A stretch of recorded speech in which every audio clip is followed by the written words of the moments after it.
La force d'invasion a toujours été un motif récurrent dans l'histoire du catch, que ce soit l'invasion de l'UWF sur la New Japan dans les années 80, l'invasion de la NWO à la WCW dans les années 90 ou encore l'invasion de l'Alliance à la WWE dans les années 2000. Ces scénarios ont généralement toujours suscité l'excitation des fans au début, bien que leur succès ait varié au fil du temps. Mais cette fois-ci néanmoins, la menace venait de l'intérieur. Alors comment tout ça s'est-il déroulé? Rejoignez-moi donc aujourd'hui pour découvrir ce qui aurait pu être l'une des plus grandes factions de l'histoire mais qui a finalement échoué en raison d'un booking désastreux et d'une guerre d'ego. Vous l'aurez compris, il s'agit de la Nexus.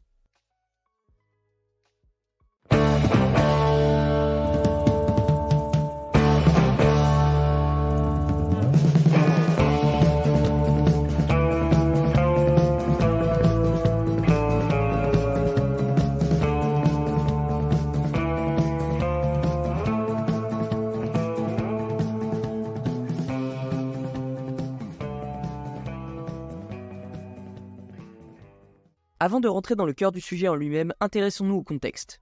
En effet, alors que la plupart des fans de catch connaissent aujourd'hui NXT pour son côté super indépendant ou pour son rôle de formation, cela n'a pas toujours été ainsi. Car à ses débuts, alors que le concept n'était qu'en germination, NXT avait pris la forme d'un jeu télévisé.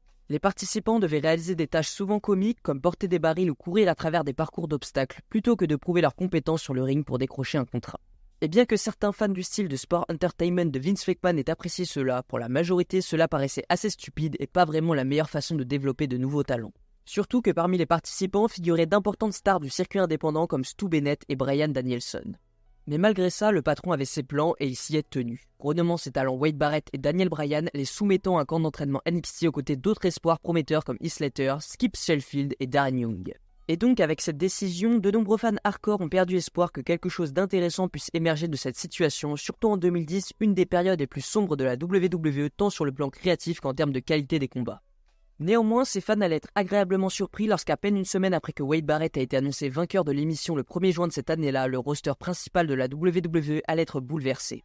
Lors de Raw, après un main event opposant John Cena à CM Punk, tous les participants de NXT ont envahi la zone du ring, démolissant les deux compétiteurs avant de détruire tout ce qui se trouvait sous leurs yeux. En effet, cette nuit-là, sous les ordres de Barrett, la nouvelle unité composée de Bryan, Sheffield, Slater, Darren Young, Justin Gabriel, David Otunga et Michael Tarver a tout saccagé, allant jusqu'à démolir l'équipe des commentateurs et l'équipe technique avant de déchirer le ring, tandis qu'une bande-son étrange de silence accompagnait cette destruction. Bien sûr, tout le monde savait que cela faisait partie du show, mais étant donné le caractère prévisible de la WWE à cette époque, l'événement semblait suffisamment réel pour que le public soit captivé et assiste avec admiration cette force d'invasion qui laissa derrière elle des superstars brisés et les matériaux à bord du ring complètement détruits. Et nous laissant avec comme dernière image John Cena étant évacué de l'arène sur une civière par les équipes médicales.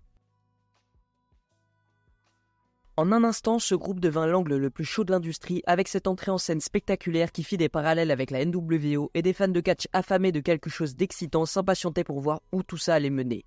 Malheureusement, les choses ont pris une mauvaise tournure rapidement quand 4 jours après seulement, Daniel Bryan fut renvoyé, la raison étant qu'au cours de l'attaque, il avait étranglé l'annonceur de ring Justin Roberts avec sa propre cravate, ce qui fut jugé trop violent pour le produit PG que McMahon diffusait à cette époque.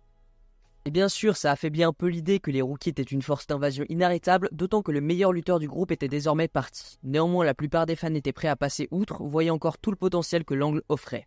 Ainsi, lorsque les nouveaux venus sont retournés à Raw la semaine suivante, le 14 juin, pour expliquer leurs raisons, tout le monde écoutait. Ils déclarèrent vouloir insuffler du sang neuf dans la compagnie et se débarrasser des vieilles stars dans le processus. Et au cours des semaines suivantes, ils mirent ce plan à exécution, apparaissant à chaque épisode de Raw tous les lundis pour attaquer autant les catcheurs actifs que les légendes, frappant sans discrimination des personnalités telles que Ricky Steamboat, Dusty Rhodes, Bret Hart et Vince McMahon lui-même à un moment donné. En fait, les choses sont devenues si graves qu'après avoir été blessé kayfabe par le groupe, Bret Hart, qui agissait alors en tant que manager général de Raw, dut abandonner son rôle. Et comme personne n'était prêt à prendre la relève par peur de subir des représailles, le patron fut forcé d'installer un manager général anonyme dont l'identité restera secrète pour le protéger de toute attaque. Bien sûr, l'histoire du manager général anonyme est une autre affaire. Pour cet angle, cela signifierait simplement que la Nexus devait concentrer ses attaques ailleurs, notamment sur la plus grande star de la compagnie, John Cena. Cette histoire nous mènera à une véritable rivalité entre Cena et la Nexus, avec un match handicap programmé pour le 12 juillet où le visage de la compagnie devait affronter les 7 membres de la Nexus. Ensuite, continuant vers la quête de leur objectif, lors du pay-per-view Money in the Bank du 18 juillet, les rookies iraient encore plus loin, empêchant Sheamus et Cena de livrer pleinement leur match pour le titre mondial de la WWE. À ce stade, il était clair pour tout le vestiaire de la WWE qu'il fallait faire quelque chose pour stopper la Nexus, et vite avant qu'ils ne deviennent trop puissants. C'est ainsi qu'à SummerSlam le 15 août, une union de superstars de la WWE se forma pour affronter les Envahisseurs dans un match à élimination 7 contre 7. Avec Wade Barrett, Skip Sheffield, Darren Young, Justin Gabriel, Heath Slater, David Otunga et Michael Tarver se tenant d'un côté, tandis que John Cena, Bret Hart, Edge, Chris Jericho, John Morrison, R-Truth et à la surprise générale Daniel Bryan se tenaient de l'autre. En effet, après que la controverse de la cravate se soit calmée et que la WWE ait réalisé son erreur, Bryan fut réintégré en tant que participant surprise du match, agissant désormais en babyface, conscient que la Nexus s'y prenait mal et devait être stoppée à tout prix. Mais bien sûr, étant donné que c'était l'un des plus grands événements de l'année et que les Heels étaient encore les stars les plus en vue, on aurait pu s'attendre à ce que la soirée se termine avec une victoire de la Nexus afin qu'ils poursuivent ainsi leur domination. Mais malheureusement, ce n'est pas ce qui s'est produit, car à la place, Super Cena a surmonté tous les obstacles et a vaincu la Nexus, mettant fin à leur élan de façon brutale. Et comme si cela ne suffisait pas, il a été révélé plus tard par nul autre qu'Edge que le plan original était bel et bien que les Heels remportent la victoire ce soir-là, avec Barrett représenté comme une force particulièrement dominante à la fin du match. Finalement, il semblerait que Cena ait pu utiliser son influence en coulisses pour faire annuler cette idée, estimant qu'il devait obtenir la grande victoire du héros à la place, une décision qu'il a depuis admise être une erreur. Mais cette prise de conscience viendrait malheureusement trop tard, car à ce moment-là, le mal était déjà fait, et la Nexus n'était plus perçue comme cette force inarrêtable qu'ils avaient été, mais plutôt comme un autre groupe de heels que Super Cena pouvait facilement surmonter comme chaque semaine. Alors essayant de sauver ce qui pouvait l'être, dès le lendemain à Raw, le groupe a commencé à éliminer ses maillons faibles, ce qui conduirait à l'exclusion de Darren Young à la fin de la soirée après sa défaite contre Cena. Pourtant, cela n'a pas suffi à inverser la tendance, car 2 jours plus tard, lors d'un événement direct à Hawaï, Skip Sheffield s'est cassé la cheville, une blessure qui allait le tenir éloigné du ring pendant 2 ans. Et à partir de là, Wade Barrett, que beaucoup voyaient comme la star montante du groupe, a échoué à remporter le titre de la WWE lors d'un match à élimination à Night of Champions. Ce qui ne ferait que renforcer l'idée qu'il était un perdant aux yeux des fans. Mais ce qui a rendu cette décision encore plus déroutante, c'est qu'à cette époque, la WWE envisageait apparemment que l'Anglais défie l'Undertaker à WrestleMania 27 avec des rumeurs selon lesquelles il pourrait être celui qui mettrait fin à la série d'invincibilité du Deadman. Bien sûr, ça ne s'est jamais produit car à l'époque de WrestleMania 27, la Nexus et Barrett en conséquence étaient loin d'être au niveau de l'Undertaker. Malgré ça, encore à l'époque, beaucoup espéraient que le groupe pourrait être sauvé, avec une nouvelle tentative de réhabilitation prévue pour le Hell in a Cell du 3 octobre où Barrett et Cena devaient s'affronter en 1 contre 1.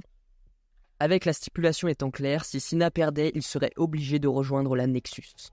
Et ce soir-là, avec l'aide de 2 nouveaux membres du groupe, Husky Harris et Michael McGillicuddy, Barrett a effectivement remporté la victoire, forçant Cena à rejoindre à contre-cœur le clan des Heels, allant même jusqu'à s'éliminer de lui-même lors d'une bataille royale pour désigner le nouvel aspirant au titre de champion de la compagnie le lendemain à Raw, permettant ainsi au leader du groupe de gagner. Tandis que plus tard dans la même soirée, Cena n'a pas eu d'autre choix que d'aider Wade Barrett à remporter une victoire par disqualification contre le champion de la WWE de l'époque, Randy Orton. Fort de cette victoire, Barrett s'est vu offrir un match pour le titre à Survivor Series. Dans ce match, Cena devait être l'arbitre spécial avec la stipulation que s'il n'aidait pas Barrett à remporter le titre, il serait licencié. Avant d'en arriver là, des dissensions ont commencé à se faire sentir au sein de la Nexus. Quelques semaines après que Michael Tarver ait été écarté du groupe, ses coéquipiers estimant qu'il n'était plus à la hauteur, David Otunga a commencé à remettre en question le leadership de Barrett. Ce qui a amené Otunga à se battre pour garder sa place dans le groupe, un défi qu'il a relevé avec succès en battant Edge lors de l'épisode de SmackDown du 12 novembre. Mais même avec sa place sécurisée, il était évident que des fissures majeures commençaient à apparaître. Si rien n'était fait rapidement, des problèmes sérieux allaient éclater au sein de l'Envahisseur. Ces problèmes se sont aggravés lors des Survivor Series du 21 novembre où Cena n'a pas réussi à aider Barrett à battre Randy Orton, ce qui signifiait que non seulement la Nexus était sans le titre, mais que Cena allait être licencié en conséquence. Bien sûr, personne ne croyait vraiment que la WWE allait se séparer de sa plus grande star, mais au minimum la compagnie aurait dû retirer Cena de l'écran pendant 1 semaine pour donner un semblant de crédibilité à cette stipulation. Ne voulant pas risquer de perdre des téléspectateurs, la WWE a refusé de faire cela et malgré son licenciement kayfabe, Cena est apparu dès le lendemain à Raw pour coûter à Barrett son match revanche contre Orton. De là, il a continué d'apparaître chaque semaine pour interférer dans les matchs de la Nexus, annonçant finalement qu'il cesserait ses attaques seulement si le groupe le réintégrait. Face à cette situation, une guerre civile éclata au sein de la Nexus, et alors que leur leader cherchait désespérément à arrêter les attaques, David Otunga lança un ultimatum à Barrett lors de l'épisode de Raw du 6 décembre, déclarant que s'il ne réintégrait pas Cena, il serait expulsé du groupe. Et voyant cette menace contre son leadership, l'anglais céda et accepta de ramener Cena, mais à une condition, qu'il s'affronte en 1 contre 1 lors du pay-per-view Tables, Louder and Share du 19 décembre. C'était donc la dernière chance pour la Nexus de retrouver sa crédibilité car avec une victoire en solo de Barrett contre Cena, cela aurait permis à l'anglais de passer au niveau supérieur et, espérons-le, entraîner tout le groupe avec lui. Mais tous ceux qui regardent à l'époque savent déjà que ce n'est pas ce qui s'est passé, car à la place, la soirée s'est terminée avec Cena éliminant avec facilité le reste du groupe avant d'enterrer littéralement son adversaire sous une pluie de 23 chaises au sommet de la rampe d'entrée, laissant Barrett disparaître de la vue de tous.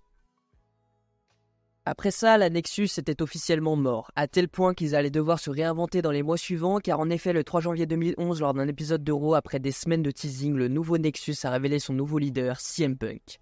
Quelqu'un qui prendrait la place de Barrett, qui avait échoué à plusieurs reprises à mener le groupe vers les sommets. Et maintenant, Barrett, officiellement exilé du clan, Punk, qui n'avait rien à voir avec eux jusque-là, était à la tête du clan, une décision qui semblait illogique à l'époque. Tous les membres de la nouvelle Nexus n'étaient pas satisfaits du leadership de CM Punk, refusant de suivre ses ordres. Justin Gabriel et Heath Slater quittèrent le groupe peu de temps après, rejoignant Barrett pour former le groupe The Core sur SmackDown. Ils recrutèrent même un quatrième membre en la personne d'Ezekiel Jackson, et au fil du temps, ce qui les différenciait de la Nexus originale était maintenant clair, et ayant compris qu'ils n'avaient pas besoin d'une seule voix dominante, le groupe fonctionnait désormais comme une unité collective où chaque membre avait son mot à dire.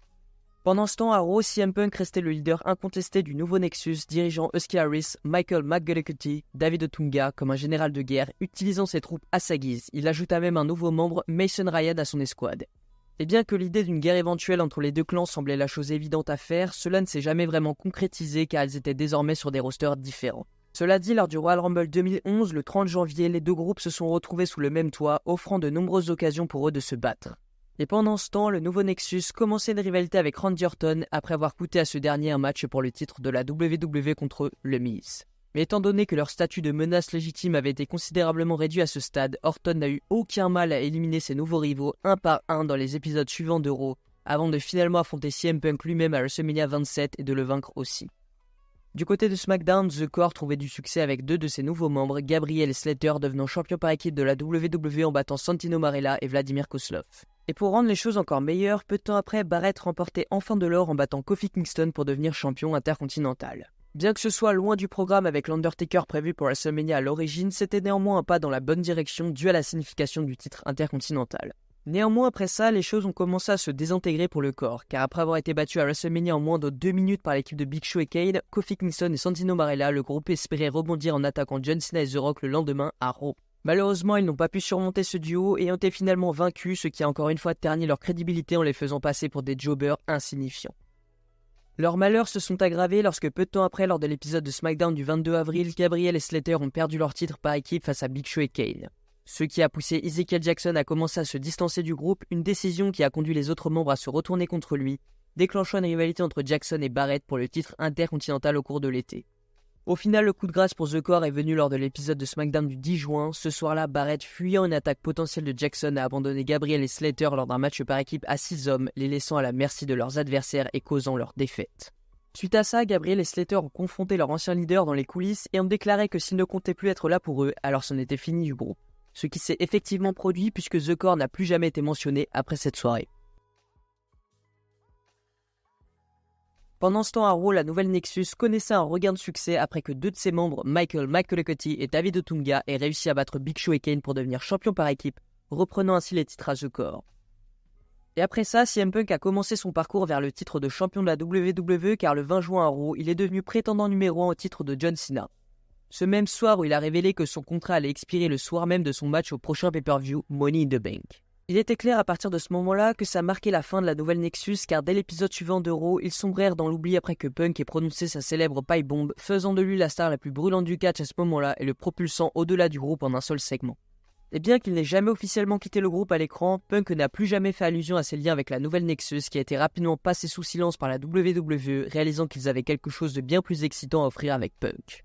Quant aux autres membres du Nexus, leur sort n'a pas été plus enviable. Mason Ryan a été mis à l'écart en raison d'une blessure, tandis que Husky Harris et Michael McGillicuddy ont continué à se traîner en tant qu'équipe avant de finalement se séparer un mois plus tard. En effet, c'était une fin décevante pour ce qui avait commencé comme l'une des meilleures storylines de la WWE depuis des années. Mais à ce stade, il n'y avait plus rien à sauver. Bien que la faction était passionnante au départ, dès SummerSlam 2010 où ils ont été humiliés par Super Cena, tout était fini.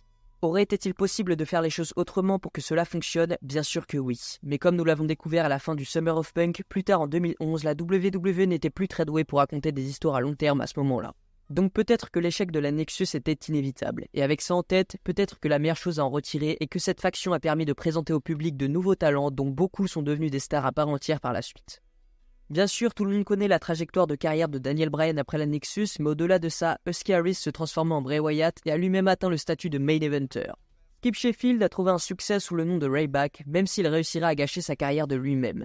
Heath Slater s'imposant comme le plus grand jobber de la WWE depuis le Brooklyn Brawler et Wade Barrett qui a su rebondir avec son excellent personnage de Bad News Barrett quelques années plus tard, même s'il n'a jamais vraiment atteint le niveau de main eventer auquel il était destiné.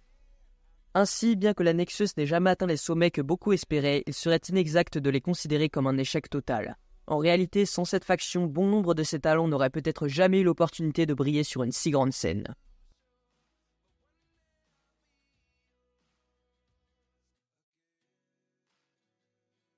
Et voilà les gars, la vidéo est terminée, j'espère qu'elle vous a plu. N'hésitez pas à me dire en commentaire les petites choses à changer ou des histoires ou des rivalités que vous voulez que je fasse.